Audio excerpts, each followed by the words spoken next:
Hello friends, welcome to my YouTube channel. I am Ravina Kumawat, a registered pharmacist.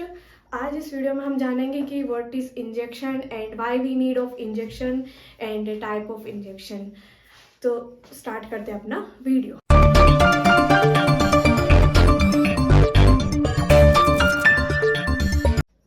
तो अपना video start करते हैं। उससे पहले हम जानते हैं कि अपने को डेली लाइफ में हमने देखा होगा कि बहुत सारे लोगों को इंजेक्शन लगते हैं, शुरू से अपने को भी लग रहे हैं। तो अपने एक क्यूरियोसिटी हो जाती है अपने दिमाग में कि what is an injection, injection क्या है और क्या क्यों ये ज़रूरी है अपने लिए। तो देन अपना स्टार्ट करते हैं। तो इससे सबसे पहले अपन स्टार्ट करते हैं इसकी डेफिनेशन से कि डेफिनेशन क्या है इसकी इंजेक्शन की।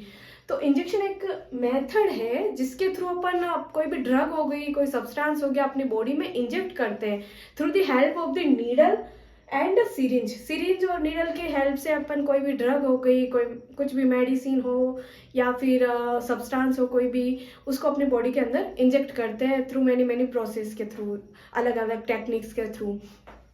ये पूरा एक इंजेक्शन हो गया, मतलब इसमें बैरल है और ये नीडल है। इसमें अपन कोई भी मेडिसिन वगैरह होगी इसको पूरा फिल करते हैं और फिर अपनी बॉडी के अंदर इंजेक्ट करते हैं। फिर आता है कि नीड ऑफ इंजेक्शन, अपने को इंजेक्शन की नीड क्यों है जबकि अपने पास टैबलेट फॉर्मुलेशन है, सॉल्यूशन है, सिरप्स है, जेल से, इनहेलर है। तो why we need of injections, injection की ज़रूरत हमें इसलिए पड़ी क्योंकि हमें कभी भी इमरजेंसी कंडीशन हो तो डायरेक्टली टैबलेट्स और सॉल्यूशन इतना जल्दी इफेक्ट देते नहीं है, तो उसके लिए अपने को इंजेक्शन की ज़्यादा ज़रूरत पड़ती है। फिर आता है इनएबिलिटी टू ओरल मेडिकेशन, कोई पेशेंट अनकॉन्शियस होता है, उसको मतलब बेहोश होता है, तो उसको अपन डायरेक्टली ओरल मेडिकेशन नहीं कर पाते हैं या फिर कोई अदर सॉल्यूशन वगैरह नहीं दे पाते, तो फिर अपन डायरेक्टली उसको इंजेक्शन देते ताकि उसको जल्दी रिलीफ मिल जाए।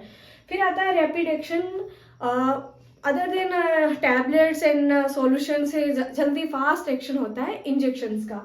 फिर आता है वैक्सीनेशन, वैक्सीनेशन भी हम इंजेक्शन के थ्रू ही अपनी बॉडी में करते हैं। और रहता है क्रॉनिक कंडीशन, क्रॉनिक कंडीशन की जैसे उसको बहुत ज़्यादा सीवियर पेन हो रहा है, टैबलेट का सिरप का कोई असर नहीं हो रहा है और फिर उसको क्रॉनिक लेवल पे है, तब जाके अपन उसको इंजेक्शन देते हैं। फिर अपना नेक्स्ट है कि उसके टाइप ऑफ इंजेक्शन क्या है, कि किस किस टाइप के हैं, किस किस टेक्निक के हैं वगैरह वगैरह। तो उसमें सबसे पहले आता है इंट्रावेनस, इंट्रावेनस में जिसको अपन आईवी इंजेक्शन भी बोलते हैं, और ये डायरेक्टली वेंस के अंदर लगता है और लगाते समय हमें ध्यान रखना चाहिए कि इसका एंगल अपनी बॉडी के साथ 25 डिग्री का होना चाहिए। देन सेकंड अपने पास है इंट्रामस्कुलर, जो कि अपन सबसे ज़्यादा यूज़ करते हैं इंट्रामस्कुलर। ये है ना, जैसे आर्म पे हो गया, थाइस पे हो गया, बटक्स पे हो गया, इसको यहाँ पे लगाते हैं और इसको लगाते समय हमें ध्यान रखना चाहिए कि 90 डिग्री का एंगल बनना चाहिए अपनी बॉडी के साथ। फिर आता है सबक्यूटेनियस, सबक्यूटेनियस लेयर में लगता है और इसको लगाते समय 45 डिग्री के एंगल का अपन को ध्यान रखना होता है।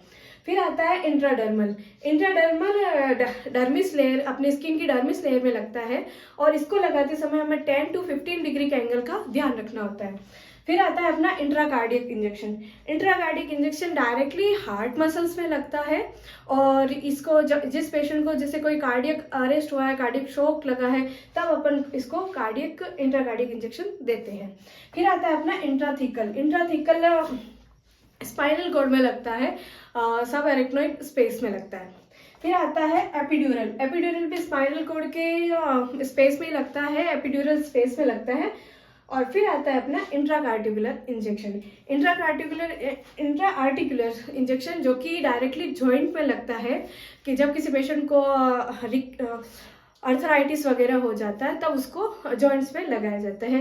तो ये सारी आज की इन्फॉर्मेशन है, डेफिनेशन हो गई, नीड ऑफ इंजेक्शन हो गया, टाइप ऑफ इंजेक्शन हो गया, और इसके नेक्स्ट पार्ट में हम बनाएंगे कि इसके सारे टाइप्स ऑफ इंजेक्शन का ब्रीफली हम डिस्कस करेंगे।